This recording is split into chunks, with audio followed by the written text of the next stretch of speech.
Good, AK gang? It's your boy Angelo Kimbrough, and I'm back with another reaction video.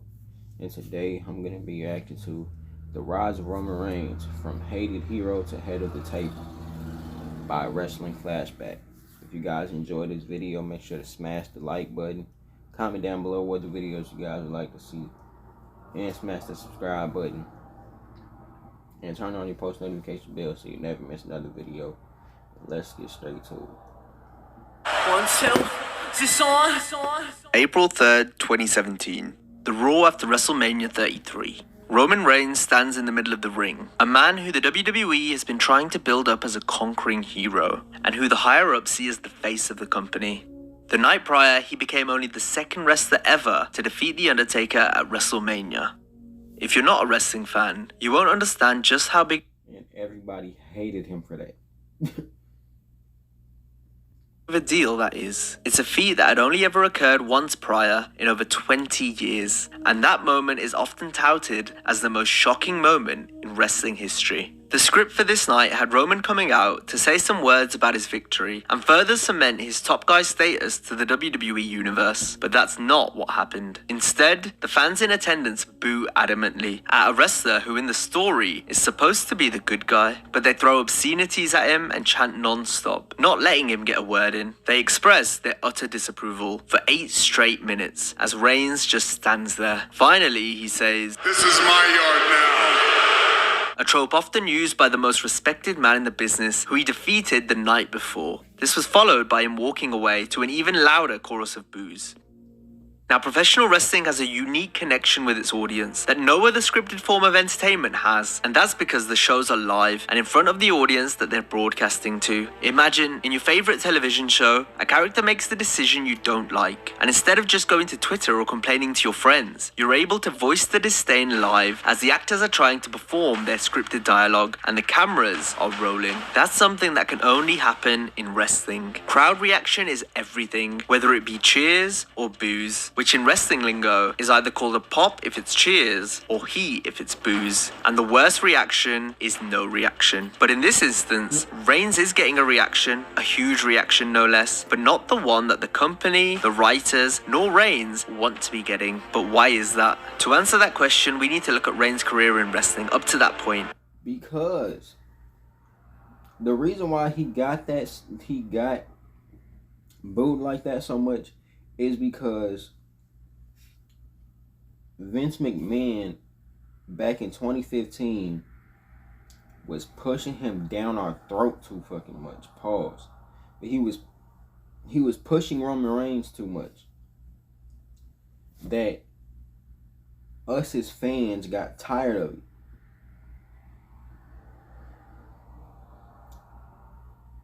That's why it happened. And even if it didn't happen that way and he still beat The Undertaker at WrestleMania 33, it still would have been the same reaction because it's the fucking Undertaker. Like, ain't nobody trying to see The Undertaker lose at WrestleMania. And the reason the fans were rebelling against him. Reigns, whose real name is Joe Anoa'i, is a direct descendant of the Anoa'i family, one of the greatest dynasties in professional wrestling. His relatives include current stars like the Usos and countless WWE Hall of Famers, including Rikishi, Yokozuna, Peter Maivia, the Wild Samoans, and another guy you might have heard of, Dwayne "The Rock" Johnson. The Anoa'i family had more great wrestlers come out of it than just about any other family in history. Wrestling was in Joe's blood, although Joe didn't start training right away, focused instead on American football, which he excelled at, even making several practice squads in the NFL. But when his football career ended, he decided to get into the family business. In 2010, through his connection at WWE, his impressive athleticism, and his physique, he signed a developmental deal at Florida Championship Wrestling, the developmental territory for WWE. Reigns was given the name of Roman Leaki, an ode to his Samoan roots. He wrestled some matches in FCW while receiving his initial training from 2010 to 2012. Early in his development, WWE Brass saw something big in Joe and repackaged him as Roman Reigns. He wrestled a few matches in the new developmental territory NXT before joining the main roster alongside fellow FCW alums Dean Ambrose and Seth Rollins as part of The Shield. The Shield would go on to be one of the greatest stables in wrestling history, but it was originally pitched at the time by WWE champ CM Punk to be his mercenaries, and the initial plans included Ambrose, Rollins, and Cassius Ohno, better known on the independent circuit as Chris Hero. But WWE decided to add their new pet project instead, Reigns, who they already saw as a candidate to be the future face of the company. They debuted in the main event of Survivor Series 2012 to take out Ryback so Punk could retain his title. They were originally mercenaries claiming to seek justice. Though heels in their actions, they often got incredible reactions from the fans. This was because there were three unique characters acting as a unit whose intentions were unclear, but they had laid havoc everywhere they went and were booked incredibly strong. Reigns originally played the role as the brooding muscle of the group, while Rollins was the architect, and Ambrose was the unhinged, unpredictable one. One unique attribute of the group was that they never came through the entrance ramp like other wrestlers, but rather came through the crowd. This showed they were outsiders, but also garnered a connection with the audience, as they weren't separated by... When I tell y'all, back in 2012 when they first debuted, and hearing that the next night on Raw, and then seeing them every week after that,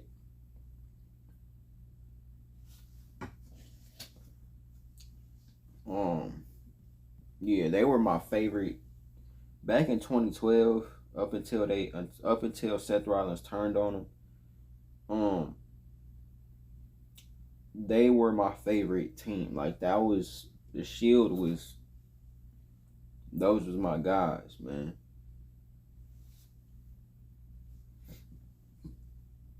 Any barriers. They were coming from the same place as the fans, meaning fans could be inches away from the Shield, something that would be near impossible on television shows. Compared to Seth Rollins and Dean Ambrose, two beloved veterans who made their names on the independent scene and were well seasoned in the ring and on the mic, Reigns was extremely raw. But because of his stablemates, he was very well protected. His lack of experience was never highlighted by long stints in the ring, but rather by short periods in tag matches where he could dominate with limited exposure. They said Raw time, yeah, because his promo performances before he turned into the tribal chief were mediocre as shit. Ain't even gonna lie to you. Go back. Well, no, because that was actually supposed to happen, but yeah, but that promo that he did with John Cena, even though it was scripted, it was bad. This was a smart way to handle the early booking of Roman, as there were countless examples of wrestlers who were given too much time in the ring and their lack of experience was evident. As the Shield dominated, they did not lose any matches in their first 6 months on the roster. Reigns was protected heavily, not having his first singles match on television until almost a year into his run, when he defeated Daniel Bryan by disqualification. Bryan was someone who the fans adored, even if WWE never saw him as their top guy. But what exactly does that mean, to be a top guy, the face of the company? Well, it's exactly what it sounds like. The top guy in the company who WWE relies on for the main event at their biggest shows, to sell the most merchandise, and is their top draw. As Jim Ross, longtime commentator and former head of talent relations at WWE, said in his book, WWE, since it was WWF, had been a top guy company. Bruno Sammartino was positioned as a conquering hero that a cavalcade of heels would try to take off the mountain, but he was so popular that he held the championship for over 7 years. Then when Vince McMahon bought the company from his father and planned a nationwide expansion, he knew he needed someone to carry the company. Insert Hulk Hogan. Hogan, who had previously worked for Vince's father, had been fired after taking the role of Thunderlips in Rocky III. He then created the Hulkamania gimmick in the AWA, and Vince saw how the fans in the American Midwest were responding to him and knew he had his man. Hulk Hogan was brought back to the WWE and was positioned as the guy, with rockets strapped to his back. Hulkamania ran wild throughout the nation, but the important thing is that even though he was pushed to the moon and hardly ever lost, the fans loved him. He was charismatic and had a connection with the predominantly younger fans. Hogan was a conquering superhero.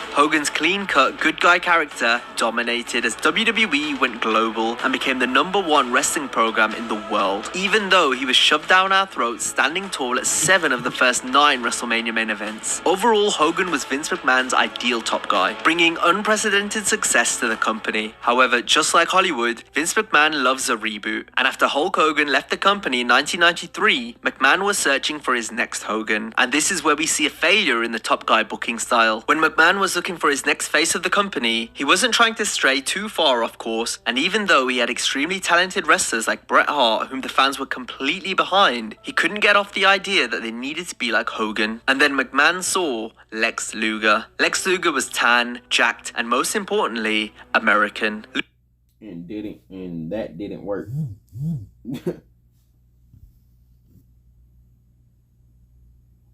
That didn't work at all. I wasn't born back then, but just seeing, like, I'm only 21, so I wasn't born back then, but just seeing everything, like going back and looking at old matches and looking at old things from back then, it's like nobody cared about Lex Luger like that, bro. Like, Luger, who had previously wrestled in the company as a heel named the Narcissist, was given the All-American gimmick, wearing trunks that were emblazoned with the stars and stripes, and body-slamming champion Yokozuna on board a World War II ship is a moment that screams, "This is the top guy now." He began a tour across the country in a bus labeled the Lex Express. He would greet fans and shoot a music video to a song called "I'll Be Your Hero." This is an obvious example of the WWE telling the audience who their heroes should be. But the issue was, the fans just didn't like Lex. In the same way they liked Hogan. They wouldn't boo him, but the support behind Bret Hart was just greater than the support behind Lex, and his limited in-ring ability and lack of charisma compared to Hogan made the fans, well, feel indifferent. For this reason, and probably with some concern due to the 1994 steroid trial of Vince McMahon, Luger never won the belt, and after losing at WrestleMania 10, where Bret Hart ended up capturing it, he quickly fell down the card before he left the company. This demonstrates that the fans aren't just going to like who the WWE tells them to like. As wrestling fans are part of the show, they can form their own opinion, such as how they forced WWE to change the main event match of WrestleMania 30 and convinced the bosses to put in Daniel Bryan, who organically was able to become the most over guy in the company, even though WWE never saw him or booked him as their top guy. But the fans were able to change the story. It shows just how much the company believed in Reigns early on, that he didn't lose to Bryan in his first ever singles match. As the Shield progressed, they ended up working for the Authority and being heels, but the fans were still behind them, and when they eventually abandoned the Authority and became babyfaces in 2014, Reigns took more of a leadership role, further showing the fans that he was the member of the group who the WWE saw as the future face of the company. Another example of how much the company believed in Reigns was at the 2014 Royal Rumble, where he had 12 eliminations, breaking Kane's previous record from 2001. The fans didn't love this, but as part of the Shield, Reigns was getting mostly positive reactions. The Shield were extremely popular, and as much as fans like to bash WWE creative, they did a great job with the Hounds of Justice, introducing 3 unknowns and making each of them credible main eventers in just 2 years. The issue in the booking was that once Seth Rollins betrayed the rest of the group and the Shield broke up, WWE's intentions on pushing Reigns to the moon became even more clear. He also kept the Shield gimmick, wearing a combat vest during his matches and coming out to the Shield's entrance music, as well as entering through the crowd. This was WWE's attempt to capitalize on the immense popularity of the group and keep pushing him to the very top of the company. Throughout the rest of 2014, Reigns' character was booked to be an all-conquering ass-kicker, but his in-ring work, though not bad, was not up to par with some of his contemporaries, including both of his former stablemates. Even though Reigns is quite charismatic, his promos seemed overly scripted and inauthentic, which, though not his fault, led fans to reject him. Reigns did have some success, but the more he continued to dominate, the fans started to turn against him, because just like Luger 20 years prior, the fans don't like being told who to like. week. This was never more apparent than at the 2015 Royal Rumble, where Reigns ended up winning the match over fan favourites such as Daniel Bryan. But when it became clear that Reigns was going to win the match, the fans booed and chanted, "We want refunds." The heat was so bad that even Roman's cousin, The Rock, couldn't get the fans to cheer for him. Dwayne "The Rock" Johnson is perhaps the biggest movie star on the planet, but he first made a name for himself in the WWE, and showing that WWE doesn't know how to learn a lesson. His gimmick was as Rocky Maivia, a clean-cut good guy, playing off of his Samoan heritage, strikingly similar to Roman Leaki, Reigns' FCW character. This shows how WWE doesn't learn from its mistakes, as Maivia was supposed to be a good guy, but constantly got boos from the fans with chants of "Rocky sucks" and signs showing "Die Rocky Die." It wasn't until Johnson turned heel and joined the Nation of Domination that his otherworldly charisma and talent became evident. The reasons the fans booing The Rock is so important is he is arguably one of the most beloved figures in professional wrestling. It was clear to the fans that the WWE was trying to use The Rock to get some shine on Reigns, and the fans were not having any part of it. And this wasn't the good kind of heat, when a heel riles up the fans so they hate him. This was go away heat, because the fans didn't want to... When The Rock couldn't even help Roman at the Royal Rumble of 2015, bro, it was over. And WWE still didn't turn him heel until 2020. Like, he went away for a little bit and came back. I forgot which pay-per-view that was, but came back and attacked The Fiend, and I forgot who else.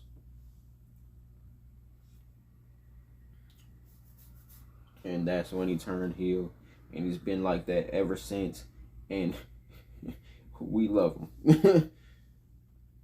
Except that Reigns was their top hero, even though in the storyline, that's how he was being represented. After failing to win at WrestleMania 31, Reigns rode out the year in similar fashion and went on to main event WrestleMania 32 against Triple H, who was supposed to be the clear heel, the head of the authority who constantly got in Reigns' way, trying to screw him at every turn. Another example of wrestling loving a reboot. It's a similar story to the one Triple H's real-life father-in-law Vince McMahon had played to rocket Stone Cold Steve Austin to be his top guy during the Attitude Era.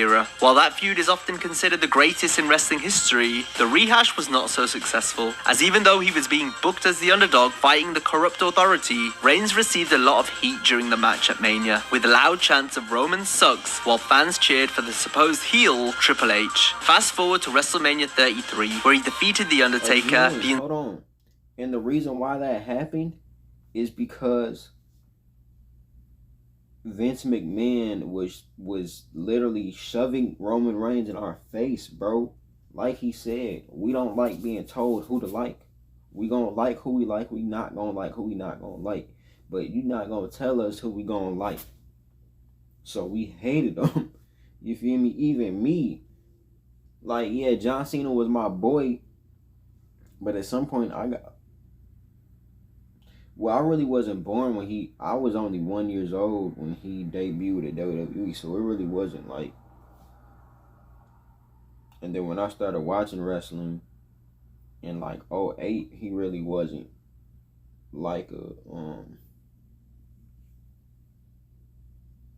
well, no, he was still doing his thing, but like I said, like I really I didn't get it like that. But yeah. You can't, that Roman Reigns situation, you can't shove somebody down the crowd. Like, you can't put somebody in the crowd's face and expect us to like them. That's why Daniel Bryan got I was a huge Daniel Bryan fan back in 2015. I was all with the Yes movement. Roman Reigns was not that guy back then, bro. Like, nobody liked him. And the simple fact is because Vince McMahon kept shoving him in our face and not giving us a break.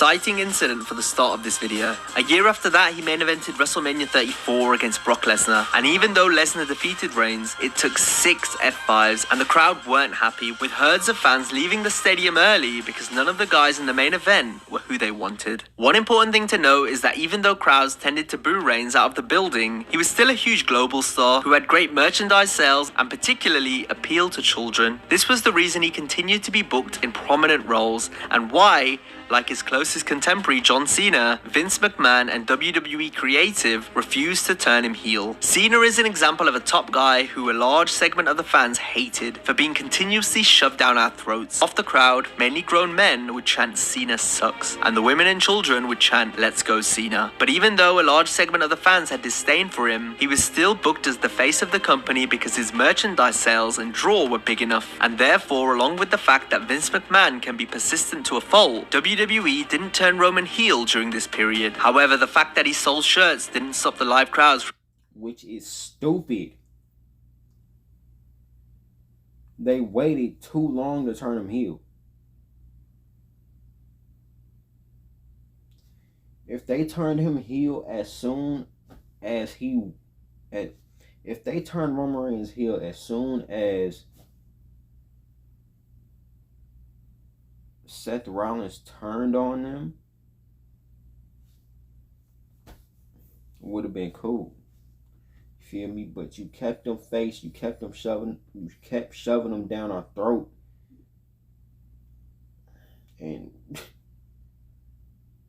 continually pushing against him, and the fans at home from tuning out. Because of this, the WWE booked several Shield reunions so he could get a rub from his former stablemates. It was only with his Shield brethren in tow that Reigns got something that resembled the reaction WWE desired. Even though the backlash continued, Reigns continued to rack up accomplishments, winning 4 World Championships. However, on October 22nd, 2018, Reigns came out to the crowd, and though it started with the usual boos and heat that most Reigns promos received, it quickly became real. Reigns would speak out of character, saying that his real name was Joe, and that he'd previously been living with leukemia when he was younger, and unfortunately, it had returned. You could hear a pin drop as the fans couldn't believe it. They watched on in shock, with some being driven to tears. Even the ruthless WWE fans showed their love and admiration for Reigns, wishing him the best during his recovery. Luckily, Reigns came back on the February 25th, 2019 episode of Raw to a huge ovation from the crowd and announced that his leukemia was back in remission. Reigns returned to competition and had a match at WrestleMania 35 where he defeated Drew McIntyre. It was during this run that for the first time in his singles career, he was getting the babyface reaction from the fans that WWE had hoped for. But as 2019 turned into 2020 and Reigns challenged Goldberg for a match at WrestleMania 36, fans started to remember why they disliked him in the first place. Because once again, he was being booked as an all-conquering hero, despite fans not feeling like he had earned that role. The boos were not as strong, but they were being felt, because even though the audience could acknowledge the fact that Joe Anoa'i, the person, was a hero for overcoming leukemia, they still didn't feel like Roman Reigns, the character, had earned the role he was receiving. The COVID-19 pandemic caused Reigns to opt out of his match at WrestleMania, since he was immunocompromised. Reigns sat out several months until he returned at the 2020 SummerSlam, attacking the new Universal Champion, The Fiend Bray Wyatt. On the following episode, should have done it sooner, but I'm glad you did it now. SummerSlam of 2020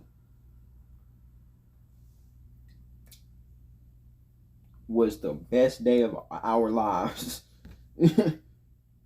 of SmackDown, Reigns aligned with heel manager Paul Heyman, turning heel for the first time in his solo run. He quickly won the Universal title at Payback. This may seem like another example of Reigns being shoved down our throats, but the real change happened after he began a feud with his real-life cousin, Jey Uso. Reigns and Jey had a series of great matches, including an exceptional bout at Hell in a Cell in an I Quit match, and it was here that Reigns started to fully develop his new character. He made Jey acknowledge him as the tribal chief, a symbol that he's the best of his family. During this run, it was hard to judge him in terms of crowd reaction, because it happened while the WWE wasn't allowing fans in attendance, but he was doing what fans and critics agreed was the best work of his career. He had improved his craft, both in the ring having extraordinary matches against the likes of Kevin Owens and Daniel Bryan, as well as being great on the mic. When fans finally returned at WrestleMania 37, Reigns was met with proper heel heat, but there were also some cheers because the fans loved what they had seen during the pandemic, and even though he defeated 2 fan favorites favorites in Daniel Bryan and Edge, nobody was upset with the outcome because Reigns was now playing a real character and not just a broad corporate idea of a hero. The Tribal Chief in many ways is Reigns accepting the fate that WWE had put on him for so many years as the top guy. Now he is a character who not only believes he's the top guy in the company, but won't shut up about it.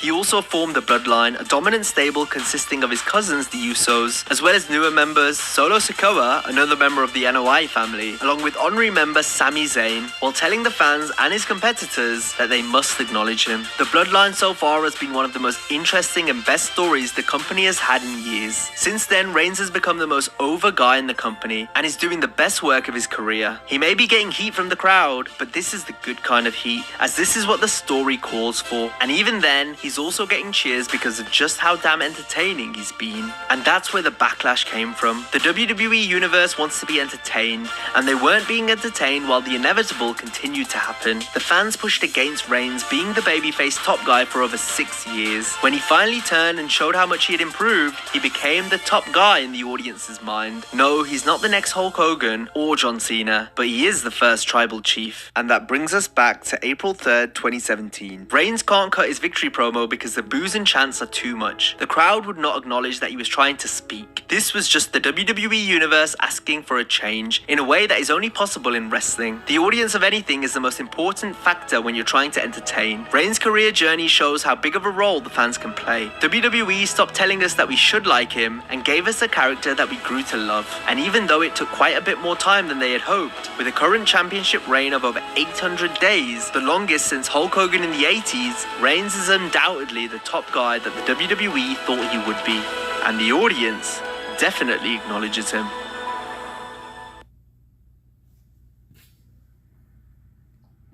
Now, what Every search. Now, what he say whenever he goes somewhere? He always say the city. So, Chicago, acknowledge me. They start cheering.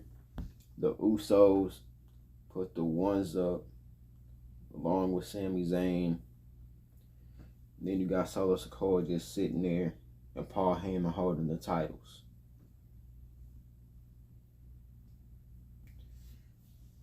That's the end of this video. If you guys enjoyed this video, make sure to smash the like button. Also, comment down below what y'all thought of this video, and if you were watching wrestling at the time and you thought Roman Reigns sucked back in 2015,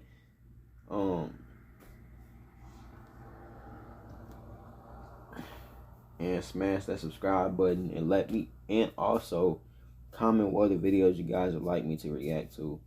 I'll see you on my next video, and I'm out. Peace.